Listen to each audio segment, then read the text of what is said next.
Turns out I can't read. And I found out that I can't read because I was at a PD session the other day, and the presenter came out with this large block of text on their slide and then proceeded to read it to me and the audience. And I presume that the only reason they did that is because they assumed that we couldn't read. We all like to assign the student presentation, but the night before, that moment when you realize you have to sit through the painful one after another student presentations, and you quickly dial the subline.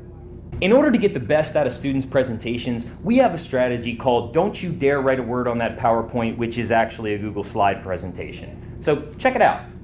If you want to teach speaking and listening in your classroom, this is a foundational strategy where you want to start. It's very similar to the PowerPoint presentations that you already do in your class, except one, you shouldn't be doing PowerPoint presentations, you should be using Google Slides, and two, your students are not going to be writing a bunch of text on your slides. The students are actually only going to put pictures. That's right, no words, only pictures. This forces students to have to actually think about what it is that they're putting on the slides. Also, think about what it is that they're presenting to the class. They've got to think about the content. They internalize and better understand what it is that you want them to learn.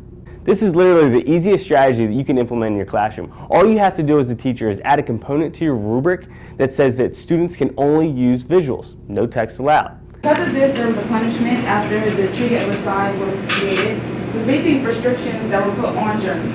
Adolf Hitler said they kind of wanted to raise the name back up and bring the country back up as a whole. You may want to model this for your students. You can do it in a lesson previous to this activity, or you can do it as you're instructing the students on what they're expected to do. Lusitania was a very large liner ship that was supposedly carrying only passengers. Airplanes and stuff were used, had cameras on them, and they took pictures of the land where the war was taking place. So, don't you dare write a word on that PowerPoint, which is actually a Google Slide strategy. This is a fantastic strategy because as we get students ready for the real world, speaking and listening is so important. And we all know what a bad presentation looks like. A bad presentation is when the speaker's not needed because all the information is available on the slides and the audience would probably prefer to just read them themselves. What we need to have an effective presentation is a three-part presentation where all three parts have a role to play.